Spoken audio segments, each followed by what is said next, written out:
విజయవాడ దగ్గర నుంచి గుంటూరు ఉందో, ఆ గుంటూరు దగ్గరైతే పోలీసులు కాల్పులు జరిపారు. ఈ పోలీసులు కాల్పులు జరపడానికి కూడా ప్రధానమైన కారణం ఉంది. 10 రౌండ్‌లయితే కాల్పులు జరపడం జరిగింది. సో, ఈ 10 రౌండ్‌లు ఎందుకు కాల్చారు?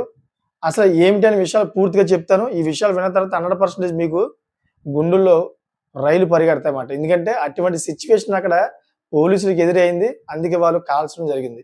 సో, ఎందుకు కాల్చిన విషయాలు పూర్తిగా తెలుసుకుందాం. క్లారిటీ వచ్చేస్తుంది మీకు. అదేంటంటే ఏదైతే గుంటూరు నుంచి హైదరాబాద్ తిరుగుతున్నటువంటి ఏదైతే గుంటూరు రూట్ ఉందో, రైల్వే రూట్ మాట. ఈ రైల్వే రూట్‌లోని ఈ మధ్య కాలంలో విపరీతంగా దొంగతనాలు పెరిగిపోతా ఉన్నాయి. సో, మనం ఎగ్జాంపుల్‌గా చూసుకుంటే గనక అంతకుముందు జరిగిన సంఘటన గురించి చెప్తున్నాను.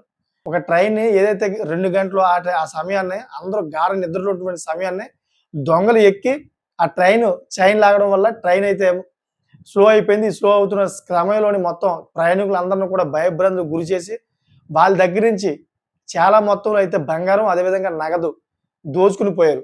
అదే చీకట్లో ట్రైను మెల్లిగా వెళ్తున్న క్రమంలోని వాళ్ళు దూకేసి పారిపోయారన్నమాట. ఆ తర్వాత పోలీసులొచ్చి ఆర్‌పీఎఫ్ వాళ్ళు, అదేవిధంగా జీఆర్‌పీ వాళ్ళు కూడా అందరూ కూడా వచ్చి అదంతా కూడా చూసారు. అయినా గాని అక్కడ ఎవరు కూడా దొరకల. ఎందుకంటే అంత చాకచక్యంగా అన్‌ఎక్స్‌పెక్టెడ్‌గా వచ్చారు. దొంగతనం చేసుకొని వెళ్ళిపోయారన్నమాట. సేమ్ అదే రిపీట్‌లో మళ్ళీ ఇప్పుడు ఇదే గుంటూరు రూట్‌లోని ఏదైతే సిగ్నల్ పాయింట్స్ ఉంటాయో, ఈ సిగ్నల్ పాయింట్స్ అన్నీ కూడాను రైలుకి ఆటంకం కలిగించి రైలుని ఆపే విధంగా అయితే సిగ్నల్స్‌నన్నీ ఆటంకం కలిగించడానికి వీళ్ళందరూ కూడా ముఠా కింద తయారయ్యి వాళ్ళ దగ్గర కట్టర్స్, అదేవిధంగా కత్తులు ఇయన్నీ పట్టుకొని రైల్వే ట్రాక్ అంటే ఎళ్తున్న క్రమంలోని ఆల్రెడీ ముందు జరిగింది కదా! ఈ సిట్యుయేషన్‌నే పోలీసులు గుర్తుపెట్టుకొని వీళ్ళ మీద నాకాబందీ వేశారన్నమాట. అంటే గస్తీ కాశారన్నమాట. గస్తీ కాసి వీళ్ళు ఏదో విధంగా పట్టుకుందామనే క్రమంలోని వీళ్ళు కరెక్ట్‌గా అదే సమయంలో నిన్న నైట్ మాట. నైట్ జరిగింది. సో, వాళ్ళు కట్టర్స్, అదేవిధంగా ఏయైతే సిగ్నల్స్‌కి సంబంధించిన ఇయన్నీ పాడు చేయడానికి ఉంటాయో ఆ సామాన్లన్నీ పట్టుకొని వెళ్తా ఉన్నారంట. ఇటువంటి టైంలోని పోలీసులకి ఎదురు పడ్డారు వాళ్ళు. పోలీసులు పట్టుకునే ప్రయత్నం చేశారు. అటువంటి సమయాన్నే వాళ్ళు పోలీసుల మీద రాళ్ళు గట్ట విసరడం గట్ట జరిగింది. ఇంక పోలీసులు చేయలేని పరిస్థితిలో ఈ కాల్పులైతే జరపడం జరిగిందన్నమాట. నిజంగా చెప్పాలంటే వాళ్ళకి ఎటువంటి భయం లేదు. అసలు రాష్ట్ర పోలీసులు మమ్మల్ని ఏం చేయలేరు అనుకుంటున్నారో ఏంటి తెలియట్లే. నిజంగా ఒక్కసారి పోలీసుల చేతిలో పడితే మాత్రం మళ్ళీ జీవితంలో వాడు దొంగతనం చేయడు. ఎందుకంటే ప్రజల్ని ఈ విధంగా భయభ్రాంతులకు గురిచేసి ట్రైన్స్‌లో ఎక్కి ఈ విధంగా దొంగతనం చేస్తున్నారంటే వాళ్ళకి నిజంగా దేన్ని చూసుకొని వాళ్ళకి ధైర్యం అంటారు మీరు చెప్పండి? సో, ఈ వీడియో చేయడానికి ప్రధానమైన కారణం ఏంటంటే, మీరు ప్రయాణించేటప్పుడు రైల్లో అయినా గాని, బస్సులో అయినా గాని దేంట్లో అయినా ప్రయాణించేటప్పుడు మీరు మీ పక్కన ఉన్నటువంటి వ్యక్తులందరూ కూడా గమనించాలన్నమాట. ఈ వ్యక్తులు ఎటువంటి వాళ్ళు? వీళ్ళు సరిగ్గానే ఉన్నారా? వీళ్ళు నేరపూరితమైన వ్యక్తులు కాదా? అనే విషయం మీద మీరు కొంచెం అవగాహన తెచ్చుకోవాలి. ఇండైరెక్ట్‌గా తెచ్చుకోవాలన్నమాట. అలా అని చెప్పేసి మొఖం మీద మీరు వాళ్ళ మీద చిరాకు పడ్డో, లేదా వాళ్ళ మీద ఆరోపణలు చేసి మాట్లాడేటువంటి చేయకూడదు. మీరు ఇండైరెక్ట్‌గా వాళ్ళ యొక్క కదలికలు కనుక్కోవాలన్నమాట. మోస్ట్‌లీ మీరు చేయవలసిన పని ఎక్కడంటే, ఏదైతే ట్రైన్స్ ఉంటాయో, ట్రైన్ ప్రయాణాలు చేసినప్పుడు నైట్ పూట ఎక్కువ మంది ఈ దొంగతనాలు జరుగుతూ ఉంటాయన్నమాట ఈ ట్రైన్స్‌లోని. సో, అటువంటి క్రమంలో మీరు ఎవరైతే ఈ వ్యక్తులు వస్తా ఉంటారో, నైట్ పడుకుని పోయిన తర్వాత టీ అమ్ముతా ఉంటారో, లేదా ఏదైనా బిస్కెట్‌లని చెప్పేసి అమ్ముతా ఉంటారో, ఇటువంటి వ్యక్తులకు ఒక కంట కనిపెట్టాలి మీరు. చెప్పలేం. వాళ్ళు టీ అమ్మే రూపంలో వస్తా ఉంటారు. ఏదో మనం అనుకుంటే వ్యాపారం చేస్తున్నారు. వీరి వల్ల ఎటువంటి అపాయం లేదు మనకని చెప్పేసి మనకి మైండ్‌లో అనిపిస్తది. కానీ వాళ్ళు అదును చూస్తారన్నమాట. అదును చూసి ఎక్కడైతే వాళ్ళకి అవకాశం కుదురుతుందో అక్కడ దొంగతనం చేసి పారిపోతారన్నమాట. ఎక్కడి దాకా ఎందుకు నా కళ్ళెదుటే ఒక దొంగతనం జరిగింది. రియల్లీ ఒక సాక్షిగా అయితే నేనున్నానక్కడ. నిజం చెప్పాలంటే నేను చాలా బాధపడుతున్నాను ఆ సిట్యుయేషన్‌లోని. ఎందుకంటే ఆ దొంగని నేను పట్టుకోలేకపోయాను. నేను కాశీ వెళ్తున్నా. ఎవరు? మా మావయ్య గారు, అత్తయ్య గారు, అదేవిధంగా నా భార్య అందరం కలిసి పెళ్ళైన కొత్తలో కాశీ వెళ్తున్నాం. కాశీ వెళ్తున్న క్రమంలో దగ్గరగా మీకు గయా వచ్చేటప్పటికి మేమందరం కూడా గాఢ నిద్రలో ఉన్నాం. నాకప్పటికి డౌటు ఇక ఈ గయా అంటే ఇదంతా కూడా దొంగలు తిరిగే ఏరియా. ఇక్కడ దొంగతనం అయ్యే అవకాశం ఉంటుందని చెప్పేసి నా మైండ్‌లో ఉంది. వీళ్ళందరూ కూడా గాఢమైన నిద్రలో ఉన్నారు. నేనైతే మిడిల్ బెర్త్ ఏదైతే ఉందో పక్కనే ఉంటది కదా! లోవర్ సీట్‌లో పడుకున్నాను.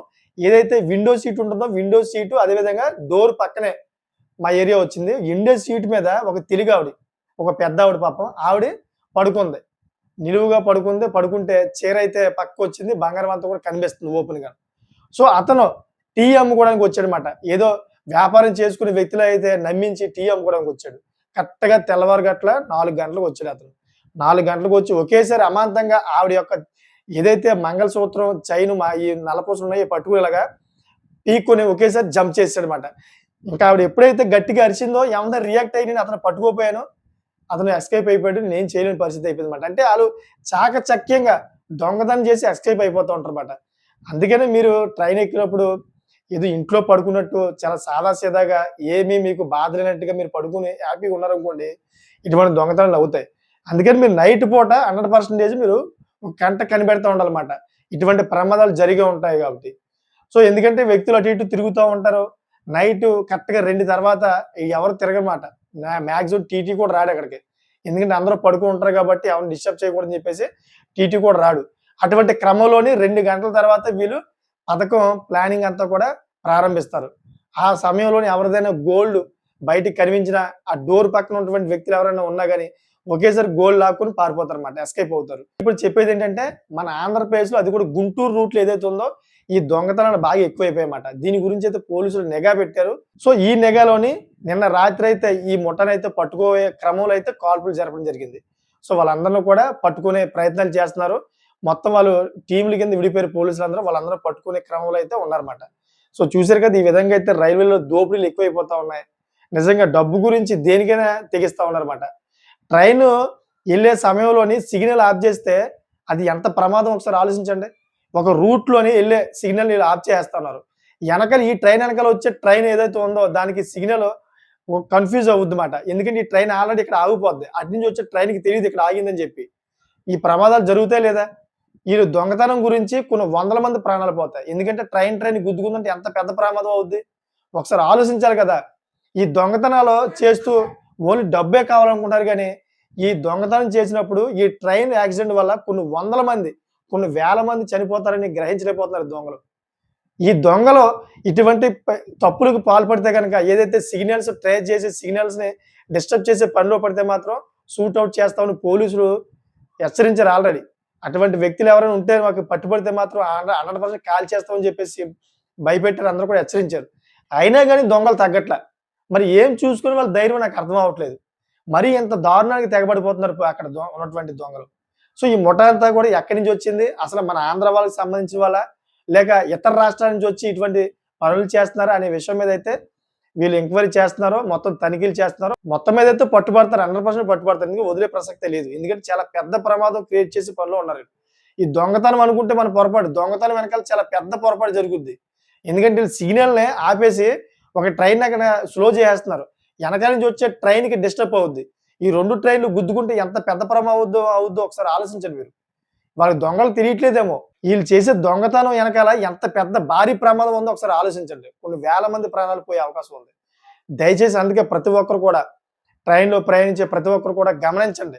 ఎవరైతే ఈళ్ళు చిరు వ్యాపారస్తులు ఉంటారో, అటు ఇటు అమ్ముకుంటా ఉంటారో, అది కూడా రాత్రి పూట అమ్ముకుంటా ఉంటారో వాళ్ళని గమనించండి.